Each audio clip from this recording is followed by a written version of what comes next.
Never miss that perfect moment, whether it's for your morning coffee or that crucial workout rep, by mastering the simple art of setting a timer on your Android device. First, let's unlock that screen and find the app that's your secret weapon for precise timing. Look for the clock app.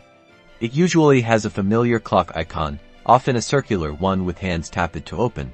Once the clock app is open, you'll see a few options at the bottom of the screen: alarm, clock, timer, and stopwatch. We want to focus on the timer option, so go ahead and tap that. Now you're in the timer zone. You'll see a space to input your desired time. You can usually do this by tapping on the numbers and typing them in, or by using the plus and minus buttons or a slider to adjust hours, minutes, and seconds.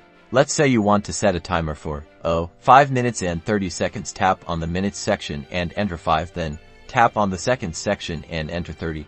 Got your time set. Perfect. Now, look for the big start button, typically a play icon. Tap it, and your timer will begin counting down. You'll see the time actively decreasing, letting you know your countdown is in progress. If you need to pause it for any reason, just tap the pause button. And when you're ready to resume, simply tap the play button again. It's that flexible.